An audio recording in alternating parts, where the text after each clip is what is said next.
Yeah. Yo, step into the ring where the stories get raw. Junkyard James spitting truth, no flaw. Beyond the junkyard, the tales collide. Wrestling's wild side, come and take the ride. Chairs fly, ropes snap, legends unfold. Every move, every slam, the drama is gold. From the underground brawls to the title fights, we break it all down under spotlight nights. Beyond the junkyard, where the stories get told. Steel cages, bright lights, the moment's so bold. From the past to the future, the match stays strong. Junkyard James, keep it real all day long. Tune in, strap up, it's about to get wild. Powerbomb the truth, no sugar, no mild. Every heel, every face, every match that burns. The junkyard delivers, now it's your turn. So hit play, no delay, the bell has rung. Beyond the junkyard, where the legends are sung. Junkyard James got the mic in his grip. Wrestling podcast vibes, now let's take the trip.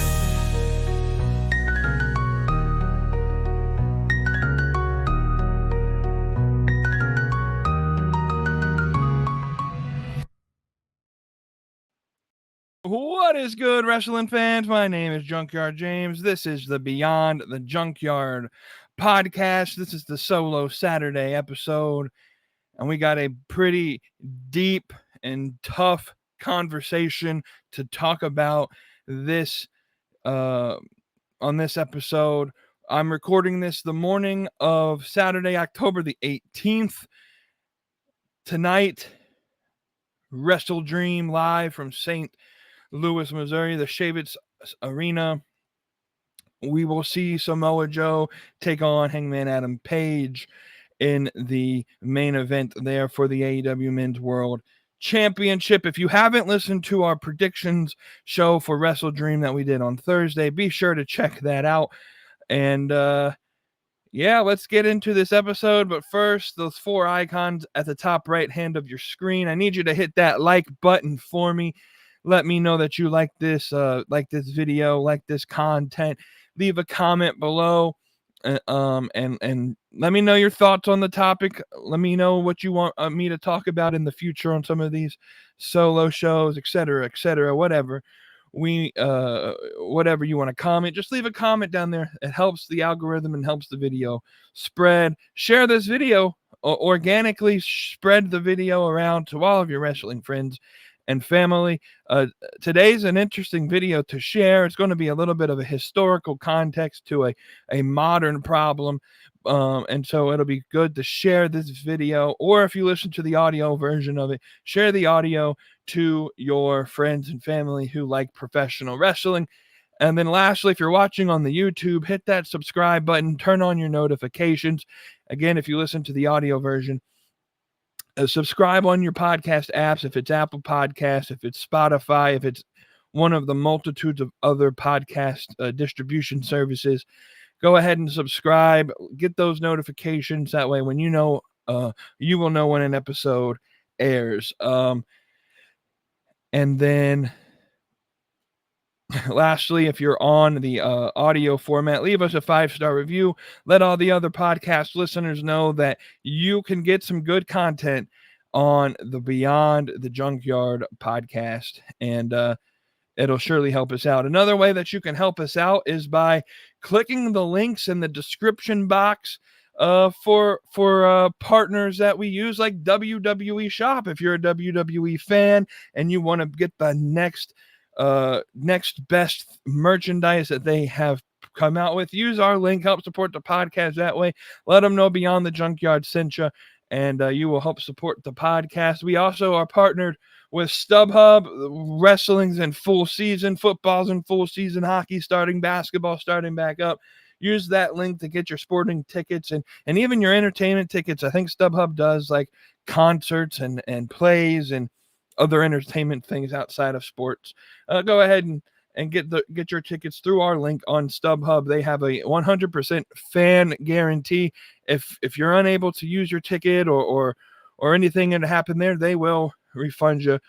And they have great customer service down at StubHub. Last but not least, Dubby, our main partner that powers the show. You see the flag in the background. Dubby Energy. Use the code Beyond the Yard for 10% off of your order at w.gg, and you can save 10%, and you can help support the podcast as well. We got some other links in there as well. There's a Discord link if you want to join the new Real Wrestling Community Discord page. You are more than free to do that. I want to build a wrestling community on there that can one, talk about the podcast, but two, talk about wrestling in general. And I think that's about all the housekeeping that we need to do. So let's jump right in on this Saturday show to everybody's favorite part of the week, and that is Junkyard James's monologue.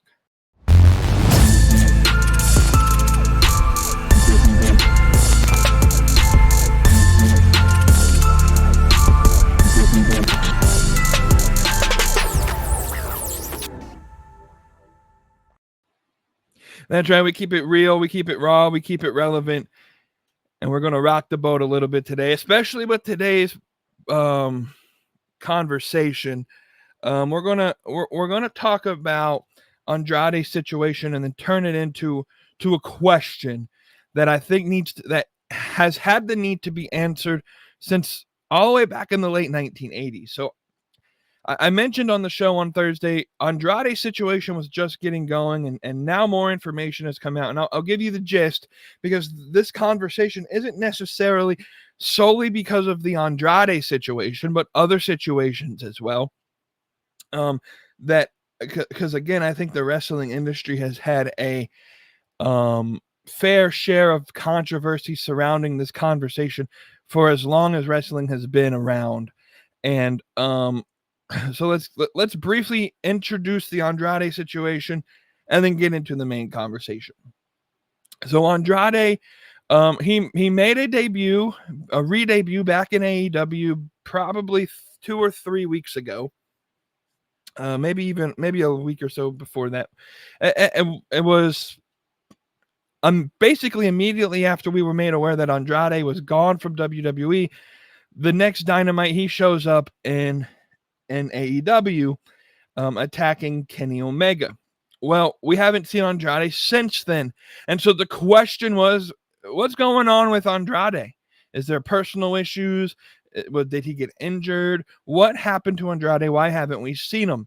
Well, over that period of time, the dirt sheets and all the wrestling reporters, they said there are people that know what's going on, but they're keeping quiet. They're not letting anybody else really know what's going on. They've been, basically, I guess you could say, sworn to secrecy. And so a report broke basically Thursday, right? That afternoon before the podcast, that basically stated that Andrade may have broke his 90-day contract, non-compete clause with WWE. And that WWE basically wrote a cease and desist letter to AEW, basically saying Andrade cannot be seen on TV during this period of time. Well, what we later come to find out is TKO has redone the contracts to make it so that if a wrestler gets fired for cause, there is a possibility that a professional wrestler can, their non-compete clause is not 90 days. Their non-compete clause is 1 full calendar year. And since then, there's been a lot of proof that proves that that's the case. And the question that arose, at least in my mind, is how is this legal? Right? So basically, they're telling Andrade he's not getting a traditional 90-day clause where they pay him for 90 days and then he's free to work. They're saying, we're not going to pay you because you got fired for cause and therefore you're not able to work at all. You're going to be unemployed for a year, mandatory. And a lot of people are questioning the legality of this. They're saying Andrade has a really good case if they took it to the court. And this could get messy. And that's about as much as I am aware of the situation. But this situation with Andrade, has forced me to ask the question that I think a lot of wrestlers have been wanting answered, and a lot of fans, in the back of their mind, know that this is a lingering question that we may need to completely readdress, and that is the question of unionization and professional wrestling. And so the question that I'm hoping to answer today is does professional wrestling need a union or a performers association, or there's like SAG-AFTRA for actors and a bunch of other unions in the entertainment sphere. Do the wrestlers need to create their own union? And then if so, how do we, what would the benefit of having a union be for professional wrestlers? And so let's break it down, because as long as there's been professional wrestling, there's always been a dirty little secret behind the glitz, pyro, and 5-star matches.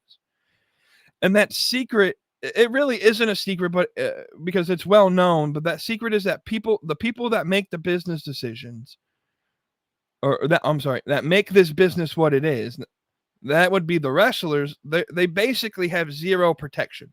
The people that run these businesses offer no security or guaranteed anything to their performers.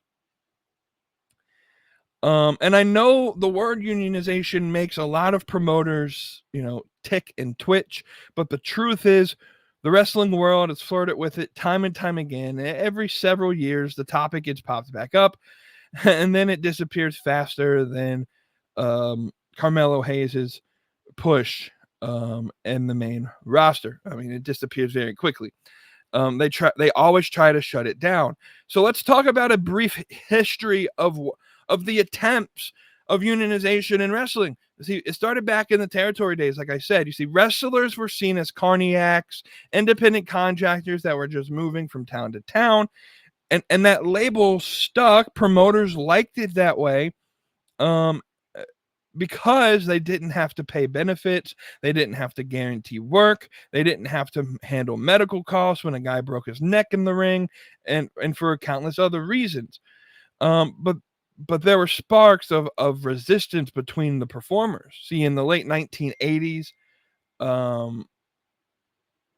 Jesse "the Body" Ventura tried to rally WWF talent to form a union. He saw how Hollywood had the Screen Actors Guild, how athletes in the NFL, NBA, and MLB had players associations. And so why not wrestlers? Why can't they have their form of union?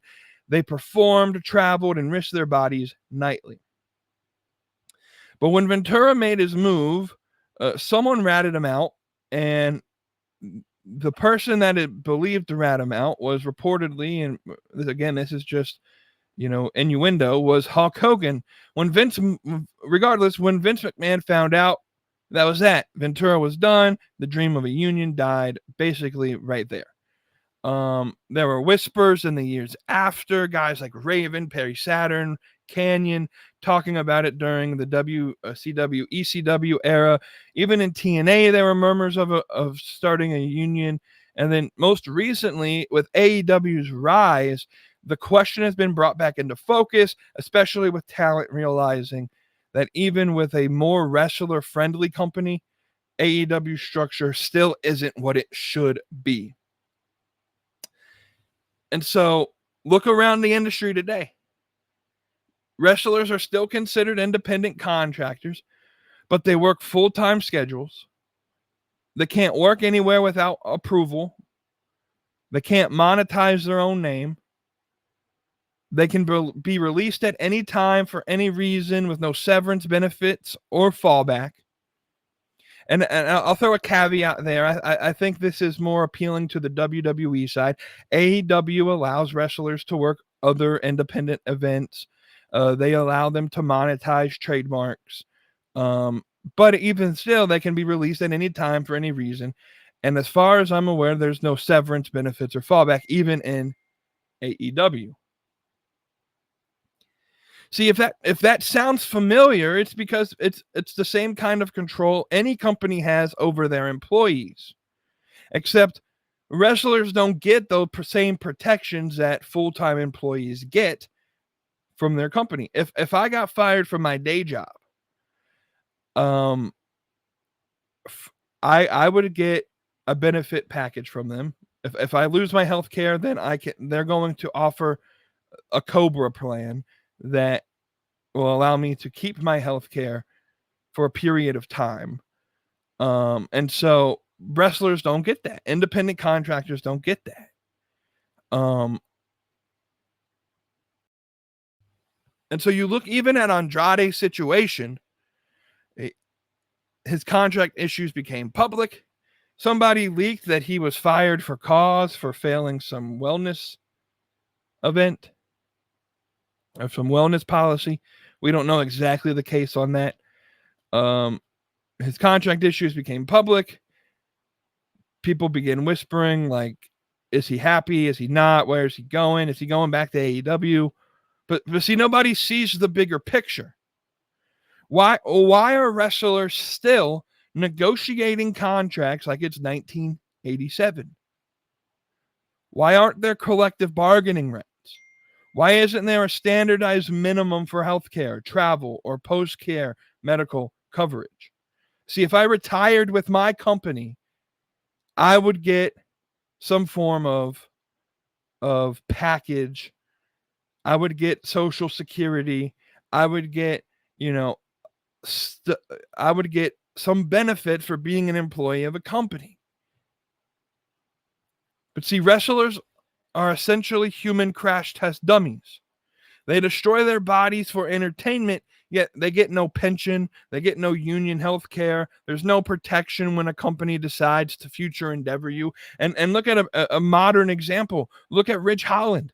He was part of the recent NXT and then all of the other releases. He's still recovering from injuring himself in a TNA match. And when Ridge Holland went from the main roster to NXT, he took a pay cut. He doesn't get paid extra for working these TNA matches. And then he gets cut in the middle of his injury with no protection, no health care, no travel coverage, no none of that, right? Now he has to figure out a way to make a living and pay for all of his injury care. Look, this isn't just about the big leagues like AEW and WWE, TNA, and all of them. Independent wrestlers are living gig to gig with promoters canceling shows last minute, bouncing checks because they can't afford to pay the talent, ghosting them on payments. If there was a unionized structure, it could set industry standards, starting from the lowest independent wrestling company to WWE, with minimum pay rates, mandatory medical coverage, safer working conditions, and even travel stipends as requirements for working with talent. And so I know there's this fear, though, about when the word union gets brought up. And in many cases, I'm not a super fan of unions. I wish there was a way, and I wish that businesses cared much more about their employees than they really do, so that unions don't have to exist. But the problem, especially in the entertainment sector, is you have these large CEOs of large companies who only see performers as dollar signs and not as a human being. And so unions in some cases are necessary for these people to get proper treatment in their industry. And I know there's a fear because every time unionization is brought up, old school wrestling fans, all the promoters, they'll say the same thing. A union will kill the business. promoters can't afford mandatory health care and this, that, and the other. It'll take away creative freedom. I mean, but let's just be real for a moment. I think that's utter nonsense. And the NBA didn't die out when players formed the NBA Players Association. Hollywood didn't crumble when actors formed SAG-AFTRA, Screen Actors Guild. The NFL didn't collapse when their players got health and pension plans through their Players Association. What actually happened? The industries grew. They became more professional.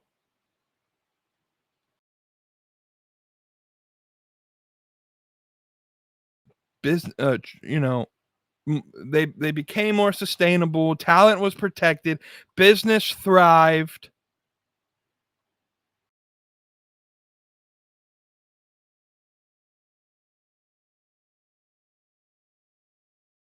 So, like, if wrestlers had these union protections, it doesn't mean the companies lose. It means the companies gain stability, right?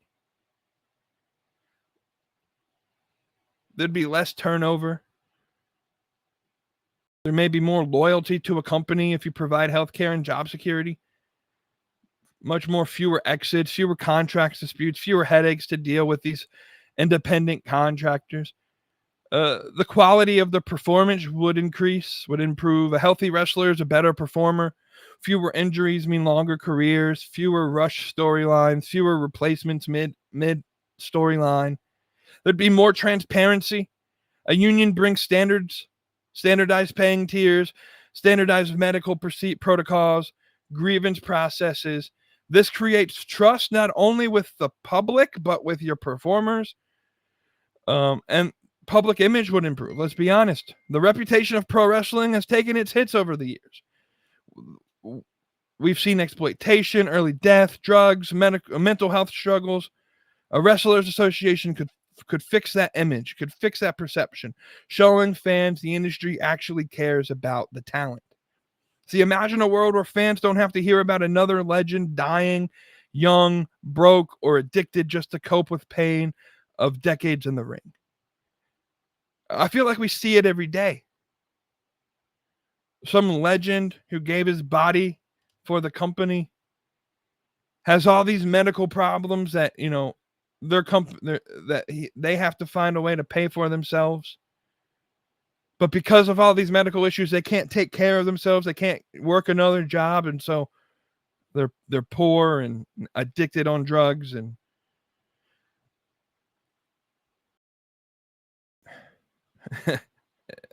like, a union wouldn't kill the business. But here's another angle. If companies are scared of paying benefits or classifying wrestlers as full-time employees, that fear says more about their business model than it does about unionization.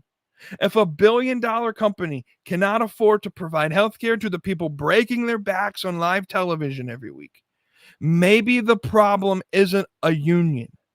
Maybe the problem is corporate greed. The idea that unionization means less creativity is completely false. The Screen Actors Guild didn't tell actors what roles to play. The NFL Players Association doesn't script games. A performers association wouldn't decide who goes over or what the finish is. It would just mean that you are protected when you take that bump. Unionization does not erase the soul of pro wrestling. It gives the people who built it a soul again. Because let's be honest, how many wrestlers have we seen burn out, lose their passion, or fade away because they were treated like a machine instead of an artist? A union wouldn't kill that fire, it would actually fuel it. Because when wrestlers know they're safe, secure, and respected, they can focus on what they love: storytelling, performance, and connecting with fans. See, wrestling has always evolved. Territories fell, TV robe, kayfabe died, social media was born. Every evolution has been painful but necessary. This is just the next evolution.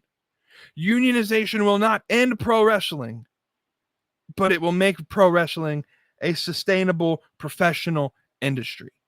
It'll make it an ethical industry. It'll make it real behind the curtain. Because for an industry built on working the crowd, it's time the workers stopped getting worked themselves.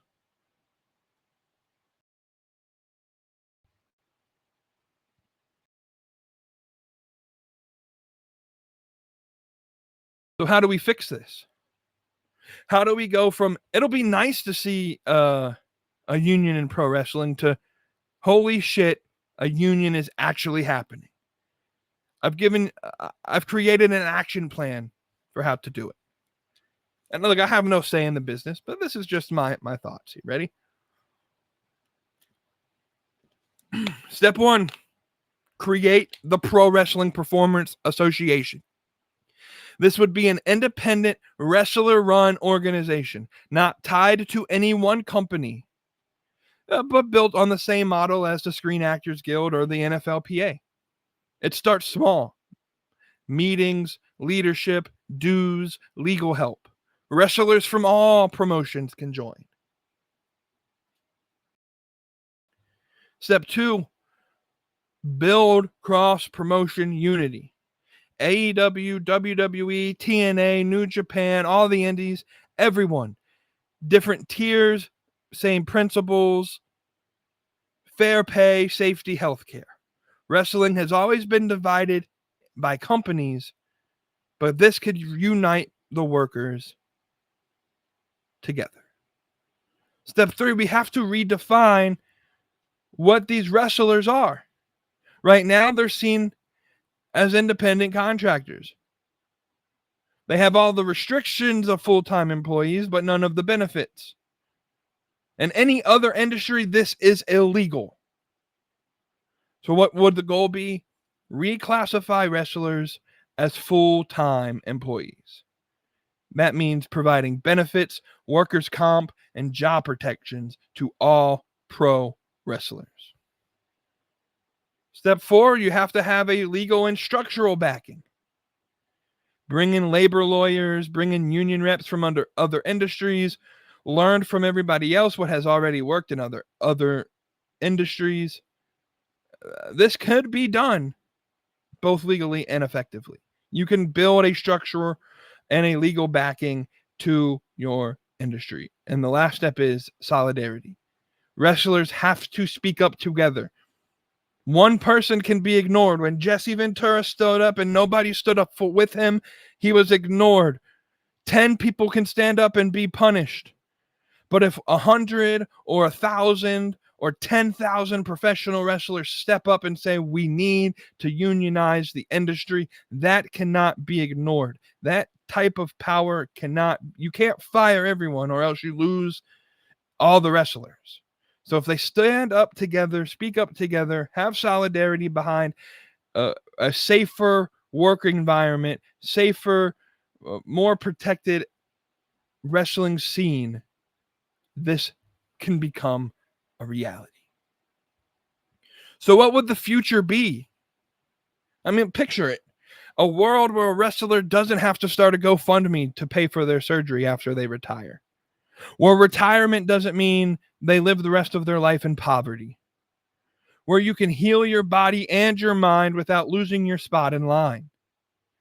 Imagine a pro wrestlers performers association that negotiates fair contracts, travel stipends, post-career benefits.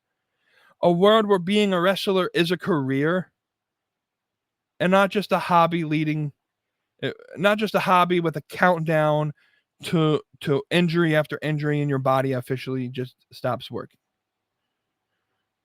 Imagine promoters still making money, shows still running, fans still cheering, but the people inside of the ring, the ones that give them those moments, will finally have the security, dignity, and peace that they deserve.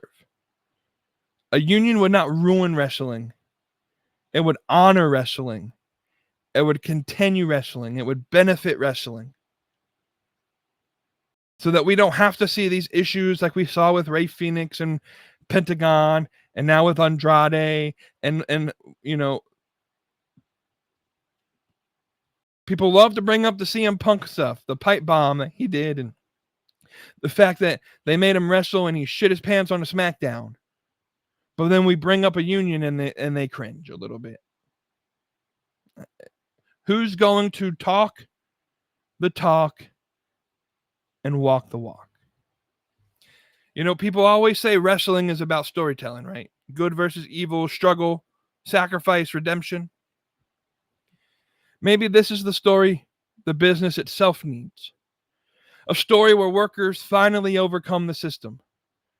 Ventura tried, Raven tried, Canyon tried.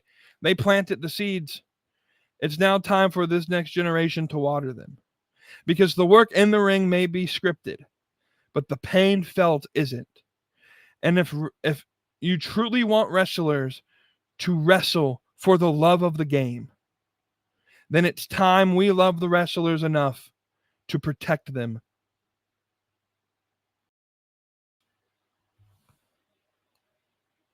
That's today's monologue.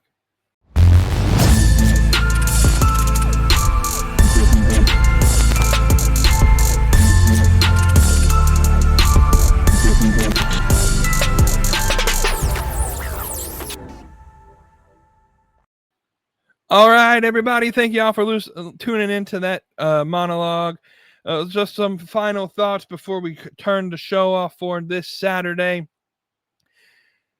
It is AEW Wrestle Dream Day, 8 p.m. Eastern Time, 7 p.m.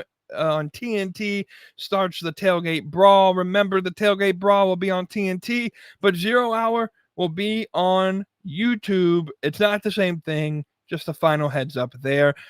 Can't wait to see what happens tonight at Wrestle Dream. Make sure to tune in. If you have HBO Max, go ahead and buy it. You save $10 than if you were to buy it elsewhere. But it's bound to be a pretty good show. We will see you all next Thursday, and we'll break down the biggest wrestling talking points. Maybe we may ask Mr. Cody Marinara his thoughts on the Andrade situation just briefly there, and we move one step closer to Blood and Guts, which I'll be at live. I appreciate everybody listening into this podcast. Let me know what you think. Do you agree? Do you disagree with me? Let me know. Hit that like button, comment, share, subscribe. Leave us a 5-star review if you're listening to audio. I'm Junkyard James. This is Beyond the Junkyard podcast. We will see you next Thursday with the live stream. Enjoy Wrestle Dream tonight, and we'll see you next week. Beyond